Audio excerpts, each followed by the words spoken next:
Good morning and welcome to U.S. Institute of Peace. My name is Nancy Lindborg. I'm the president of USIP, and we're delighted that we could have you all here today. On behalf of USIP and our co-host today, the Atlantic Council, the Center for Strategic and International Studies, the International Foundation for Electoral Systems, the International Republican Institute, and the National Democratic Institute, it is my distinct honor today to welcome our special guest, His Excellency Muhammadu Buhari, the President of Nigeria. Welcome and thank you.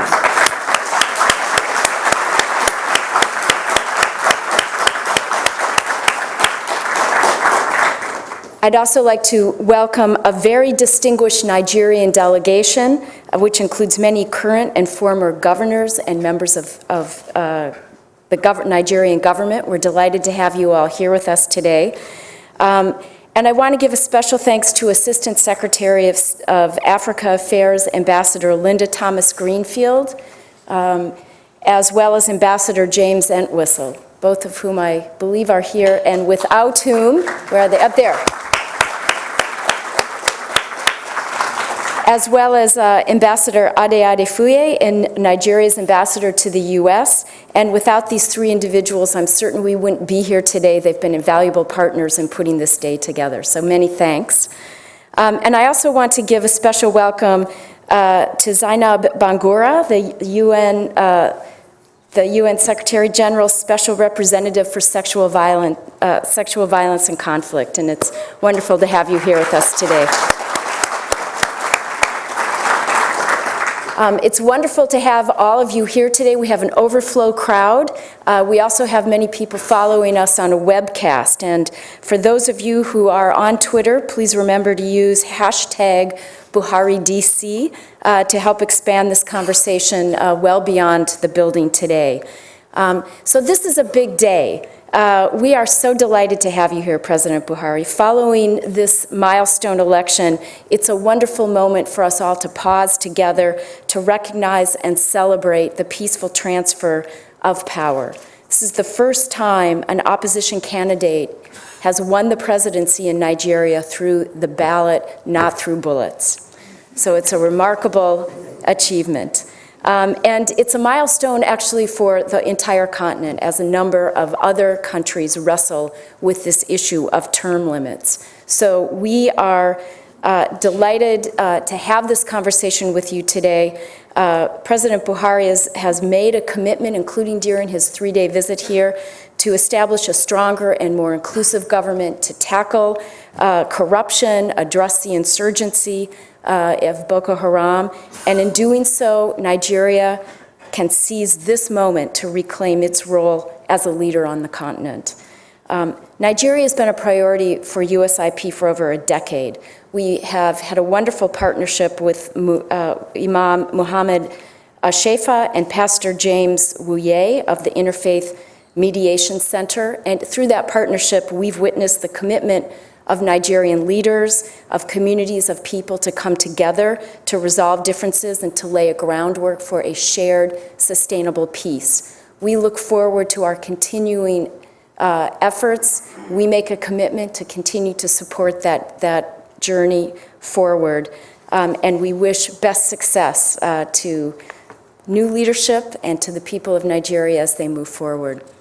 I'm pleased now to introduce a wonderful colleague and a longtime leader, Ambassador Johnny Carson, who is our senior advisor at the U.S. Institute of Peace. He's the former Secretary of State for African Affairs. Ambassador Carson was on the ground during this momentous moment when he co-led NDI's International Election Observer Mission to Nigeria in March.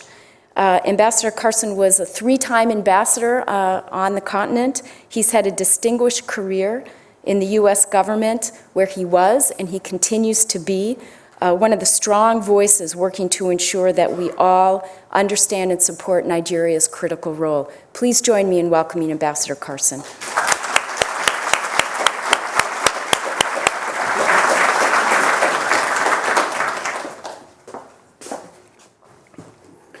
Good morning.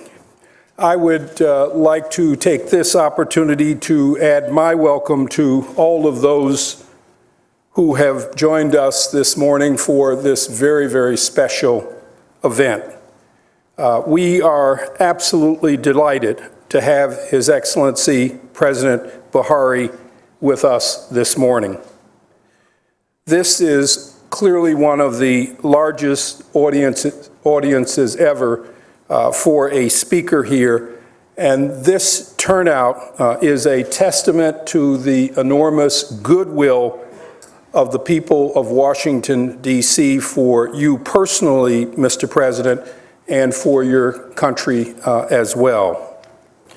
Nigeria occupies a very special place in Africa as an increasingly important member of the global community and as a full partner in the family of democratic nations. Nigeria is Africa's most important country, its largest economy, its largest producer of petroleum, and its largest telecom, media, and banking sector. Nigeria is also today Africa's largest democracy. And for those who haven't noticed, it is indeed the 6th largest democracy in the world.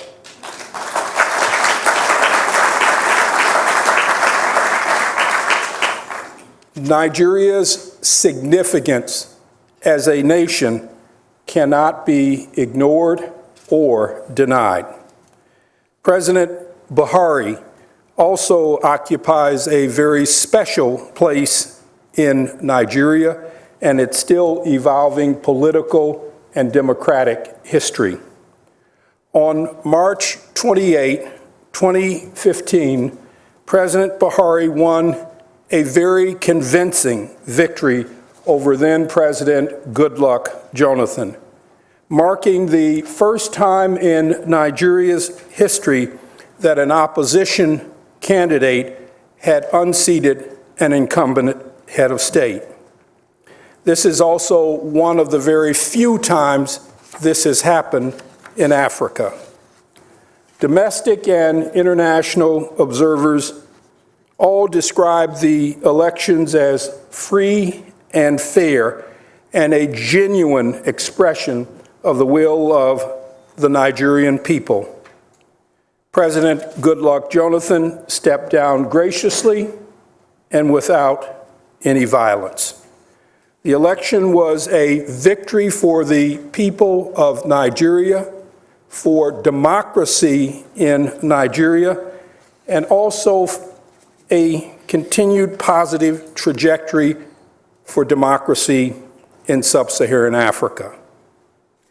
But more than anything else, the election was a personal triumph for President Buhari, a political leader who had contested and lost 3 previous national elections, elections that were marred by controversy and violence, and in 2007 in particular by widespread vote rigging and fraud.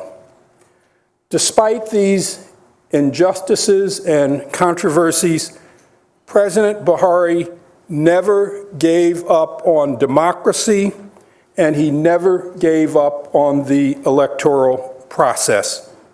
He never abandoned the deep social and ethical convictions that have guided him throughout his life and that motivated him to run for his country's highest office.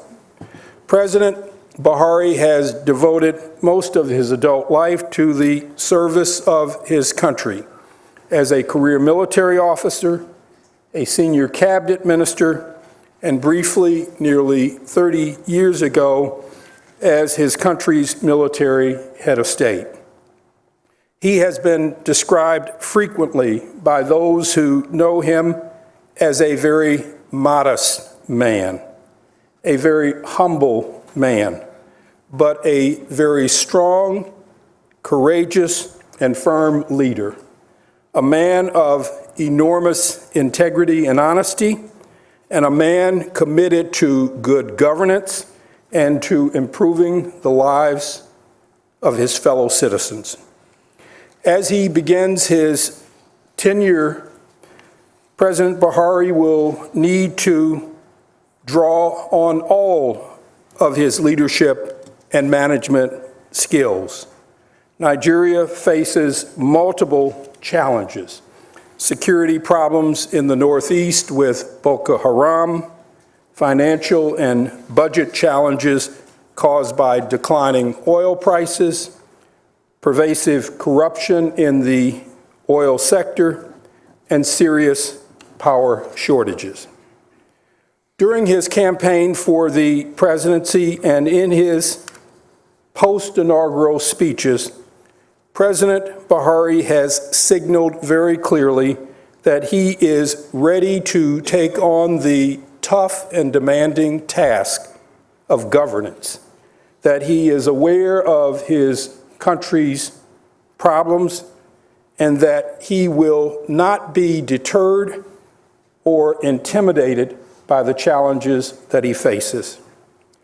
This morning, we have an opportunity, a special opportunity, to hear from President Buhari about how his new government intends to tackle the challenges that confront Nigeria today, and how he intends to move his country forward as an important player, not only in Africa, but also in the global community. Mr. President, it is my honor and great pleasure to welcome you to the podium. We look forward to hearing your vision for Nigeria, for Africa's largest and most dynamic nation and its largest democracy. Welcome, Mr. President.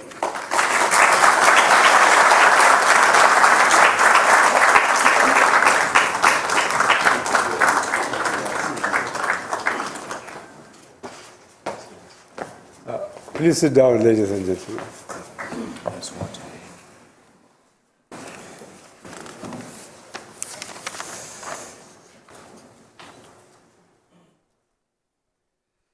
Distinguished ladies and gentlemen, I am overwhelmed by the nice introduction by Ambassador Carson. I hope by the end of my speech, you will agree with him that I have justified what he said about me.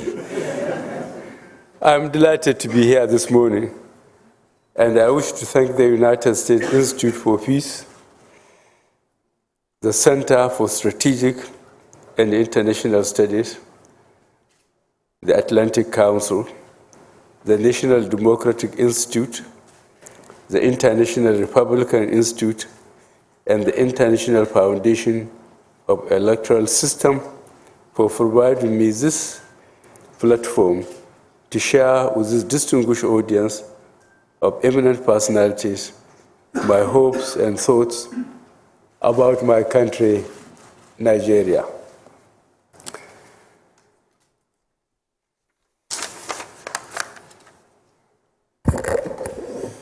The think tanks that came together to organize today's event are by no means new to Nigeria. Several of them, and a good number of individuals, have over the years organized meetings and symposia to shed light on diverse issues pertaining to Nigeria. Others, like the National Democratic Institute, NDI, International Republican Institute, IRI, and the International Foundation for Electoral Systems, IFES, have for a long period been partners in Nigeria's electoral processes. The contributions of the International Republican Institute, National Democratic Institute, and International Foundation of Electoral Systems to the success of the 2015 general election in Nigeria are well documented. I would like to use this opportunity to thank them for their partnership and support to the democratization process in Nigeria. Your doggedness in calling a spade in 2003, 2007, and 2011 have been greatly appreciated by us Nigerians who are dedicated to ensuring free and fair elections in our country. My appreciation also goes to the Center for Strategic and International Studies, United States Institute for Peace, and the Atlantic Council for their continued engagement and interest in Nigeria. The unique perspectives and clarity you bring to bear on your analysis of contemporary issues in Nigeria are of profound importance to my country. Thank you for the interest you have consistently shown on election in my country. Naturally, being far removed from the arena of action and not being participants in the events you analyze on a regular basis has its own pitfalls, the most common being armchair analysis. Let me illustrate with just one example. In the months leading up to the recent general election in Nigeria, very few in the mass media and the policy community here in Washington gave Nigeria as little as half a chance to pull through. All over the city, the common view held and frequently expressed was of Nigeria on the brink.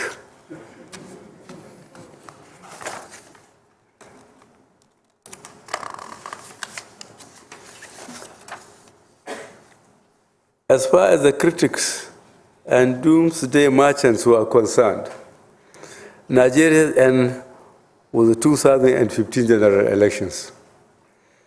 Nigeria was not expected to make it. The general perception was that Nigeria would be undone by violent and disputed elections riven with deep ethnic and religious divisions. You all know what happened. Nigeria compounded the pessimists and its critics. All those who predicted the worst possible post-election scenarios for Nigeria missed the mark by very wide margins. Because the premises upon which their narratives were based were simply wrong. The peaceful conduct and outcome of 2015 general elections attest to the fact that elections in Africa can be conducted in a free, fair, and credible manner, just like in any other part of the world. Those elections were different from previous ones, not only because citizens were allowed to vote, but more importantly, because their votes counted. I must therefore salute the patriotism and commitment of Nigerian people who conducted themselves peacefully and responsibly during and after the elections. Similarly, I must also commend the Independent National Electoral Commission, INEC, the civil society organizations, and other non-state actors for their various efforts at improving the electoral process and entrenching the democratic culture. I would like to seize this opportunity also to once again pay tribute to my predecessor, Dr. Goodluck Ebele Jonathan, for his uncommon display of statesmanship in setting the pace for Africa. His conduct and outlook in the aftermath of the elections have further proven that the African electoral system is gaining strength and maturity. Distinguished ladies and gentlemen, important lessons are being learned from the successful conduct of those elections. Our electoral processes are evolving. Nigerians of all political leanings recognize that there is much work to be done to improve electoral transparency and the integrity of elections. I feel confident that going forward, our electoral body will apply lessons learned to improve its processes, including the use of appropriate technologies in the conduct of elections and innovative approaches to voter education. To this end, I intend to raise the cost of impunity by working with the National Assembly to strengthen our electoral laws in ways that will provide stiffer penalties against all forms of electoral malpractices. The enforcement of the laws would equally be given greater impetus. Distinguished ladies and gentlemen, on the issue of terrorism, Nigerians have lived with fear and insecurity for far too long. The human and material costs of the insurgency in my country and to my people are staggering and unacceptable. Defeating Boko Haram and finding a durable solution to the underlying causes of the insecurity in Nigeria are therefore a major priority of the new administration. Nigerians understand that terrorism stifles development and undermines the stability of society. The government that I lead is committed and will do whatever it takes to free Nigeria from the menace of terrorism. No matter how long it takes, we will reclaim every inch of Nigerian territory that is under the control of Boko Haram. We shall continue to do this within the framework of the rule of law and in compliance with our international and domestic human rights obligations. Excuse me.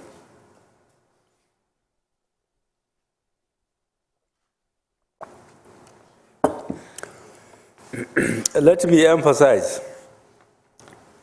that as a government, we have no illusions whatsoever about the enormity of the challenges ahead of us. We know that it will be a long and bruising struggle, but this is a fight we are in to win. Failure is not an option for us. We do not contemplate it. In the first week of my presidency, I visited Chad, Niger, to strengthen cooperation within the Lake Chad Basin Commission members. The primary region of the Boko Haram insurgency. Upon my return to Nigeria from the United States, I shall visit Cameroon on the 29th of this month to further strengthen our sub-regional efforts of counter-reacting terrorism. Already, I have released $21 million United States dollars for the rapid take-up of the multinational joint task force. This is the force set open by the countries of the Lake Chad Basin Commission, comprising Cameroon, Chad, Nigeria plus Benin, to jointly combat insurgency. We are confident that we will defeat terrorism in our country and region because we have the will to win this fight. We will win because we have the support of the Nigerian people who voted us into office to to do things differently in order to secure them from harm and provide for their prosperity and well-being. We will win because the United States and indeed the international community have pledged to stand with us in solidarity. But winning the battle against terrorism means we have to do things differently. After all, the race for the future will never be won by going backwards or standing still. Winning means we must change our strategy in a manner that will prioritize the mobilization of maximum capacity to fight terrorism, while ensuring the safety and protection of local communities in the front line of the fight against terrorism. We are also improving cooperation and coordination with our neighbors and other international partners to add depth and muscle to our overall strategy. In our efforts at combating the activities of Boko Haram, the new government has sought and obtained the support of not only our neighbors, other international friends and partners. Regrettably, the blanket application of the Lycée law by the United States on the grounds of unproven allegations of human rights violations leveled against our forces has denied us access to appropriate strategic weapons to prosecute the war against the insurgents. In the face of abduction of innocent schoolgirls from their hotels, indiscriminate bombings of civilians in markets and places of worship, our forces have remained largely impotent because they do not possess the appropriate weapons and technology which we could have had the so-called human rights violations not been an obstacle. Unwittingly, and I dare say unintentionally, the application of the Lycée law amendment by the United States government has aided and abetted the Boko Haram terrorists in the prosecution of its extremist ideology and hate, the indiscriminate killings and maiming of civilians, in raping of women and girls, and in their other heinous crimes. I believe this is not the spirit of the Lycée laws. I know the American people cannot support any group engaged in these crimes. I therefore strongly appeal to both the executive arm and the United States Congress to examine how the United States government can provide us with far more substantial counter-terrorism assistance with minimal strings. The longer we delay, the deadlier the Boko Haram gets. At all events, we have rewritten the rules of engagement, protecting the rights of combatants, and in particular, safeguarding civilians in theaters of conflict.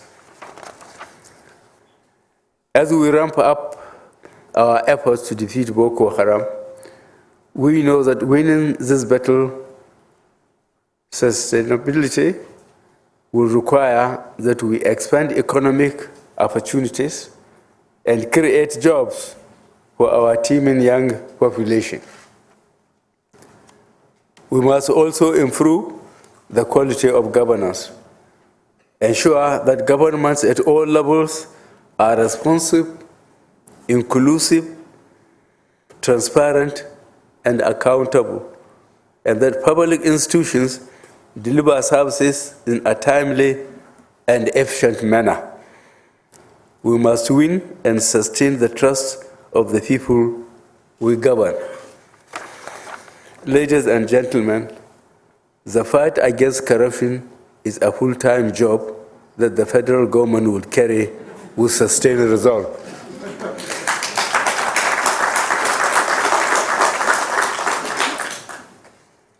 I have always maintained zero tolerance for corruption.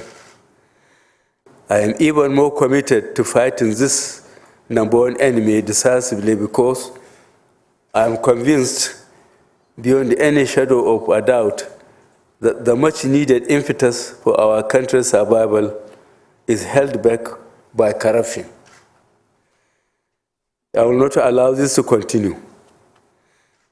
Again, as with every action of the government that I did, we would be fair, just, and scrupulously follow due process and the rule of law as enshrined in our Constitution. I will lead by example to ensure the prudent management of Nigeria's resources. The government will plug the leakages that fuel corruption in Nigeria. Ladies and gentlemen, I believe that the future of Nigeria, indeed the future of Africa, lies in democratic governance, not only because it is the expression of the will of the people, but because democracy can help us build fair, just, and inclusive societies. Only in a democracy can Africa's numerous ethnic, cultural, and religious diversities find harmonious expression and the freedom and opportunities that come with it. The federal government is well aware that building a strong economy will help us build a prosperous, stable, and secure country, a nation where democracy will thrive, businesses will flourish, and where citizens can live and pursue their dreams with dignity and freedom under the protection of the law.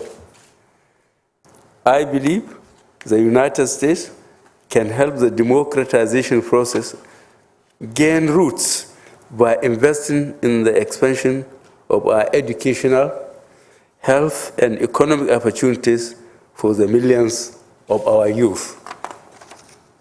Ladies and gentlemen, fixing Nigeria's problems, as formidable as they are, is the responsibility of Nigerians.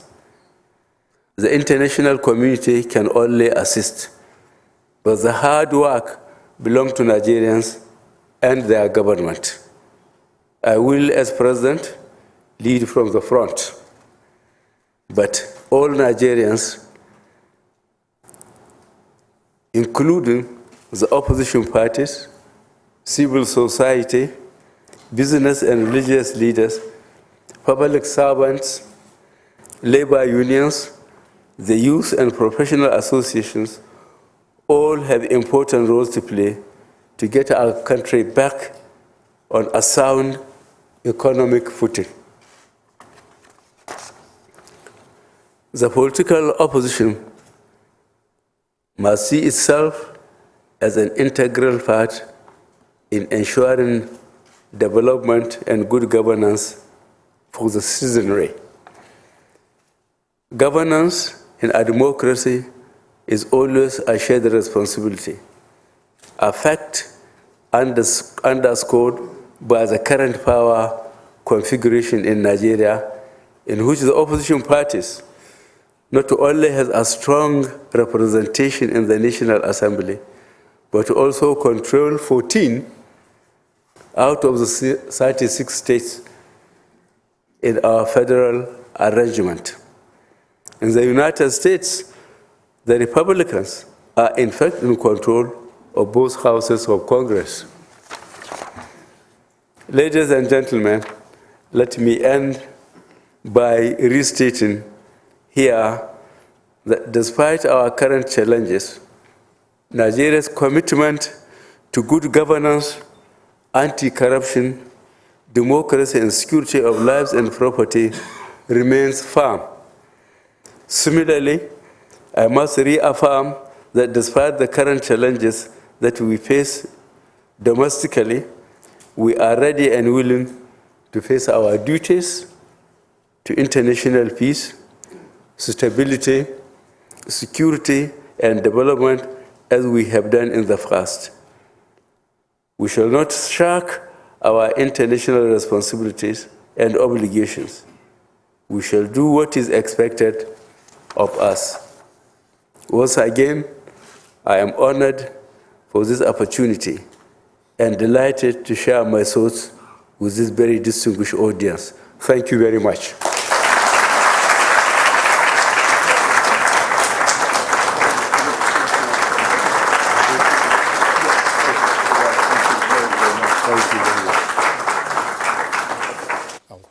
Thank you very much. Please sit down. Thank you.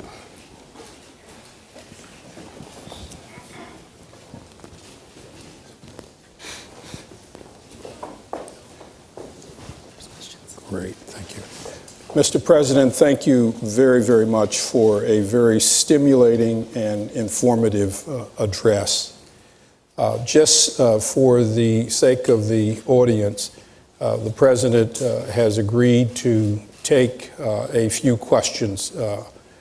What I would like to do is to call on the representatives of several of the co-host organizations to address their questions to the President. They will do that by microphone. The remainder of the questions will be taken in written text. But before I call on the representatives of some of the co-host organizations, Mr. President, I would like to start the discussion with you by asking two questions. One question is one that you've probably been asked and will be asked many times over the next week or so by your colleagues in government and by others in Nigeria. And that is, you've had an opportunity over the last 3 days to meet with President Obama, with Vice President Biden, Secretary of State Kerry, Secretary of Treasury Jack Lew, and probably most of the senior members of the U.S. cabinet. How do you assess that visit, your visit, and how do you think you've come out of it? The second question for me involves a historical question. You mentioned very briefly in your speech that you had served as head of state for approximately 20 months, nearly 30 years ago. What lessons do you take from that previous experience as head of state that you will learn and apply and use as you move forward in your current tenure as president? Thank you very much for your difficult questions. The first one, I'm very impressed with the position taken by President Obama and the United States.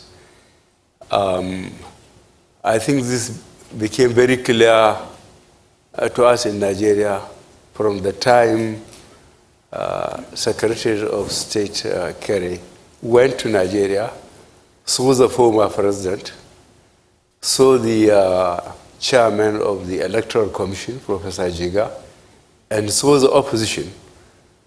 And to be candid, read the Right Act to us as Nigerians, that the United States will not accept unconstitutional conduct of the elections. And the pressure was sustained by the United States up to the last day. I think this is the best thing that happened to Nigeria for a very long time. And I think I'm in a position to assess that, having tried to become the president 3 times. and having failed 3 times, and having ended up in the Supreme Court 3 times. For that, we will ever remain grateful to the United States. Because it has stabilized the polity in Nigeria, and certainly is going to stabilize democracy. And therefore improve security and the economy. And I assure you that Nigerians are very grateful for that. On your second question, you ought to have educated the audience, not that they don't know, that the last time I was head of state, I came in a different form. I came in a camouflage.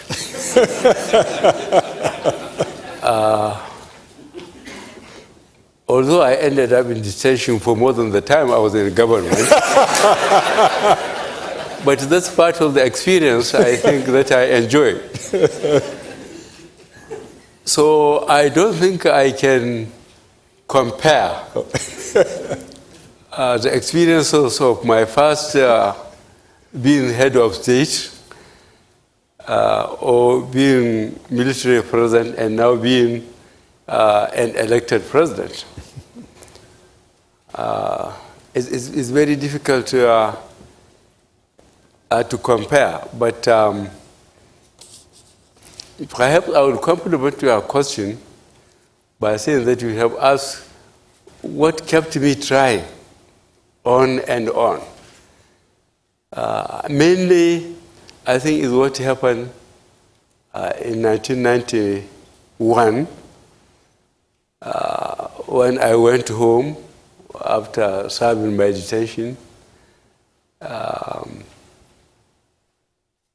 I think I was underutilized, but then suddenly the Soviet Union collapsed. And that made a large impression on me, a significant one. An empire in the 20th century collapsed without a shot being fired, and everybody ran home. And then 18 republics developed from the Soviet Union. That was when I was convinced, having been in the military for 25 years or so, that the multi-party democratic system was the best form of governance. With the caveat that elections must be free and fair. I have said this so often because I believe in it. That was why I decided to be a politician.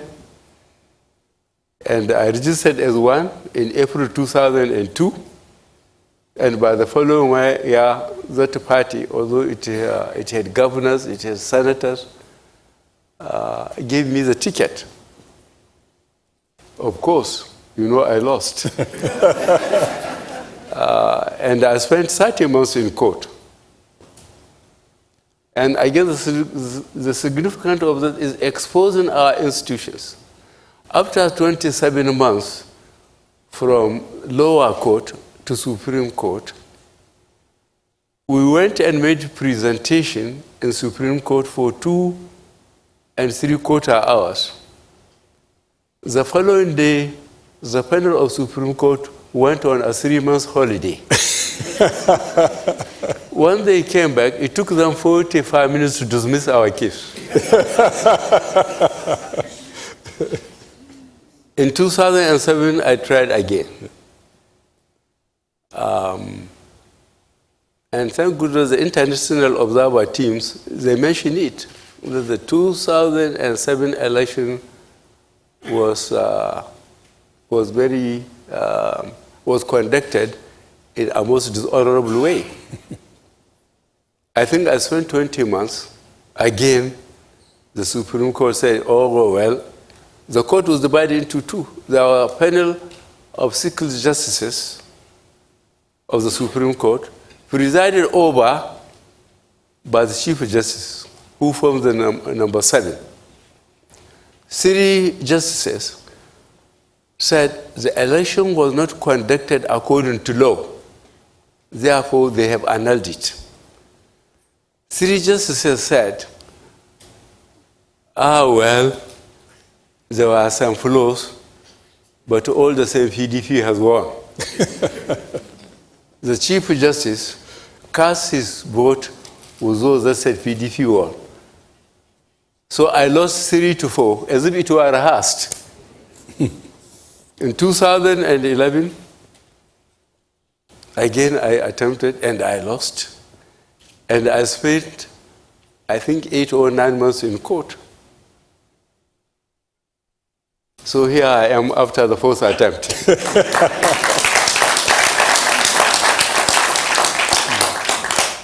Mr. President, that is democratic perseverance. Thank you very much. We're running very short of time, and I'm going to ask 2 people in the audience. We're going to try and squeeze in maybe 3 or 4 questions. But I'm going to ask the first 2 people to identify themselves quickly, ask their questions. I'm going to call on Jennifer Cook, CSIS, one of our co-hosts, if she would ask her question, if there's a microphone for her.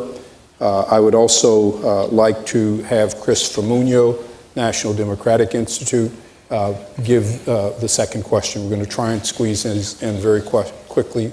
President's on a tight schedule. Can we get that down there quickly?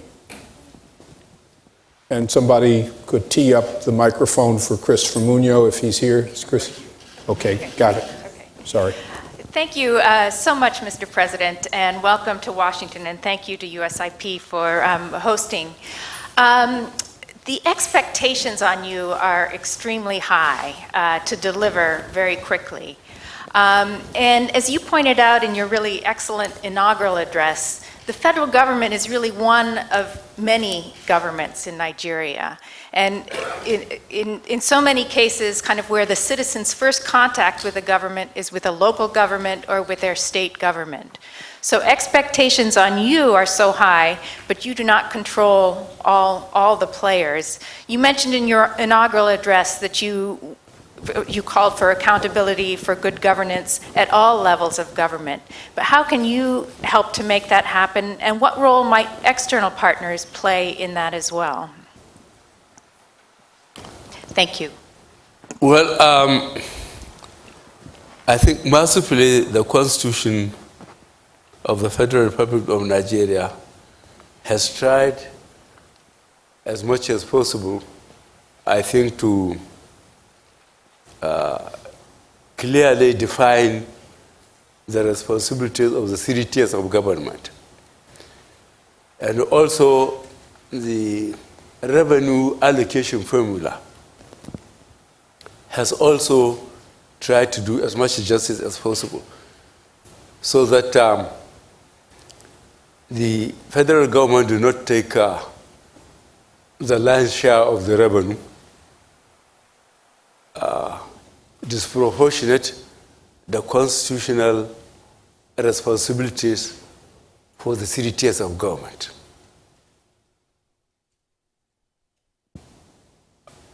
All I am left to do as the president, head of the federal government, is to appeal to the other 2 tiers of government leadership, the governors, with their cabinet. It's a pity some of them are here. I hope no governor was here. And the chairman of the local governments, to make sure they follow the system in terms of how to use this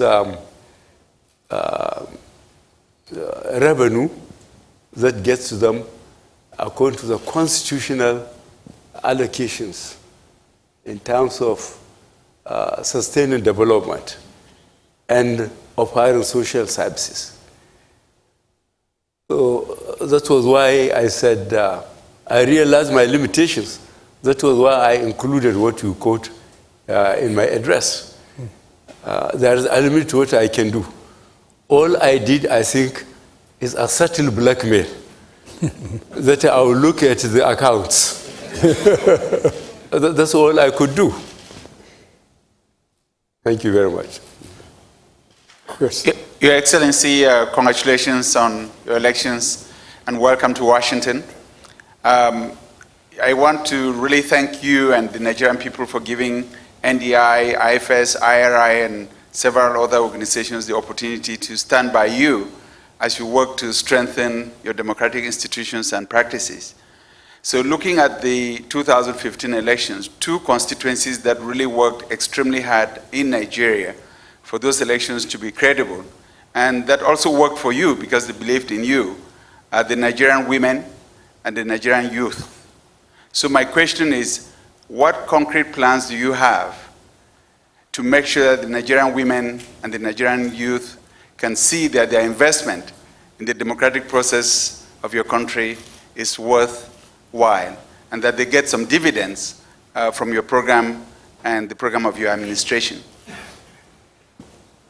Can we do this before the President responds to Chris's question? We're going to try and squeeze in a couple more of these. Dr. Pauline Baker will have the next question, and then Dr. Connie Newman, former Assistant Secretary of State for Africa, will have the final question. Pauline, pass the mic. And we'll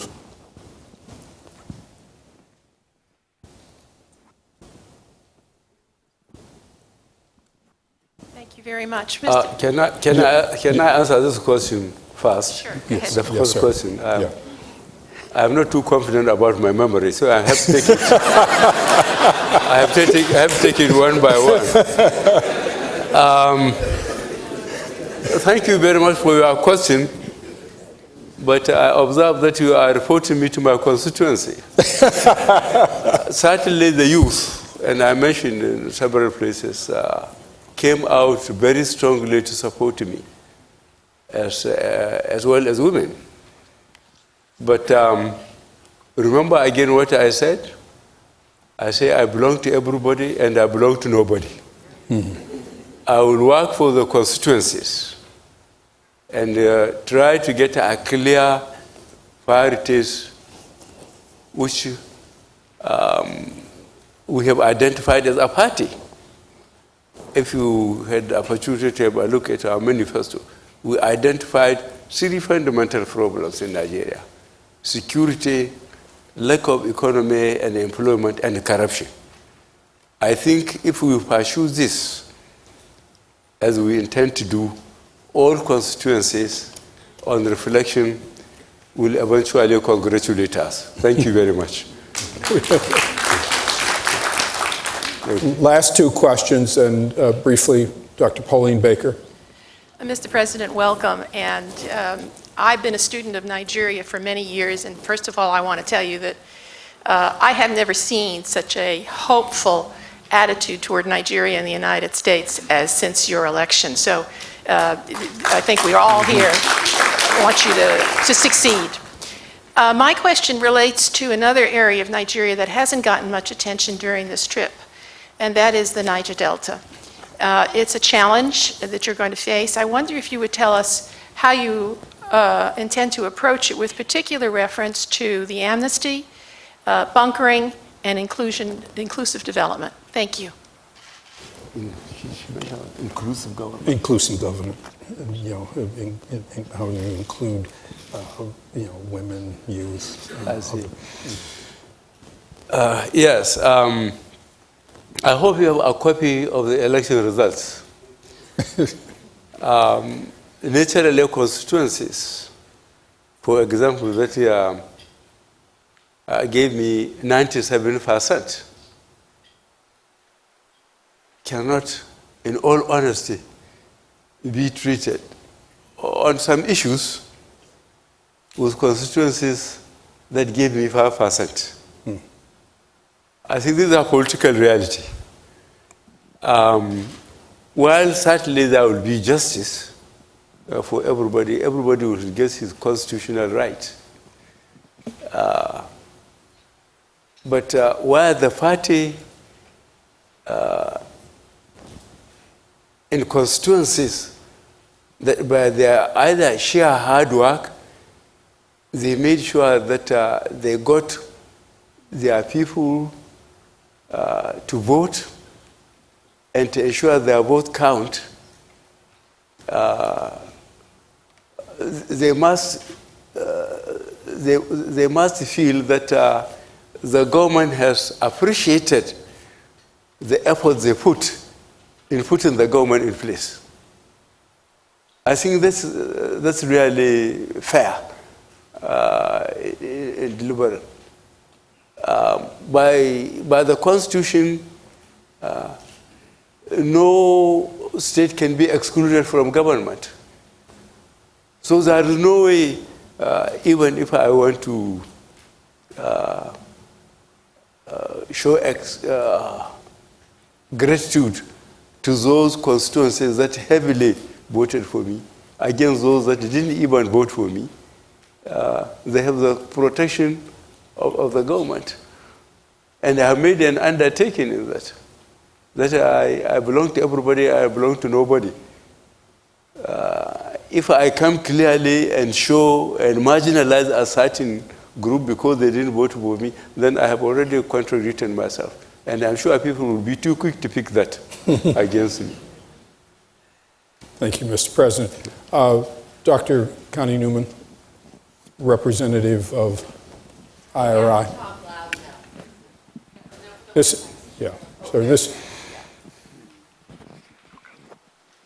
Mr. President, congratulations, first of all. I have a question that is going to be easy for me to ask, probably easy for you to answer, and very hard for you to do. And that is this. There's so much goodwill, not just in the United States, but all over the world, to have you succeed. And my question is, how are you going to coordinate all of the office and the resources so that they don't end up operating at cross purposes and you're able to leverage them in a way that's responsive to your needs? Yeah, yesterday, I have to try to answer this question, although you didn't ask it yesterday, you asked it today. When I have an audience with Nigerians at our embassy, the question of the amount of goodwill and the high expectation vis-a-vis the lack of resources on the ground and the insecurity. How can I come out of this major problem that I put myself in? Because if I don't ask for the vote and got it, I wouldn't have been the president. I asked for it, I have got it, then it has become my problem. And I even told the audience yesterday, already in Nigeria, they started calling me from Baba Buhari, which means Father Buhari, to Baba Go Slow, that I'm too slow. So I took a long time to explain. But I think the goodwill you said that I enjoyed at home and again, thank God, and abroad now, I will try and maintain it, as I said, by working very hard and as visibly as possible so that people will see and believe that I'm trying. And I hope they will believe that I'm trying hard enough so that they will continue to give me the opportunity in maybe becoming less critical so that I can deliver under the circumstances. Besides the human factors that are now available, or the real problem, how the cost of crude has plummeted, and then the insecurity resulting in the theft of an average of more than 250,000 barrels a day of Nigerian crude. And the insecurity there of abduction of some oil executives and demand of a ransom in hard currency, which aggravates our security problem. And then the Northeast problem. All the same, I intend to sustain this goodwill by performance. I will work very hard, and I believe I will succeed.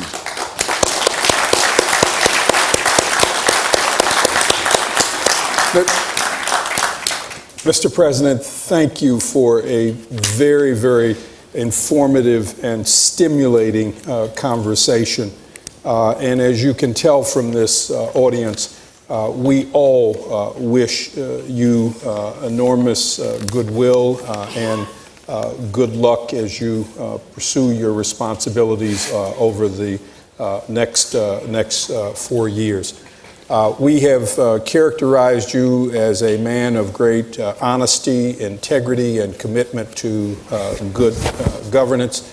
I think based on this conversation this morning, we also will have to say that you are a man of enormously goodwill and great humor. You have turned a few phrases here that have caught our attention. And we know that you have not only candor but good humor to go along with it. Please join me in one last round of applause as the President departs.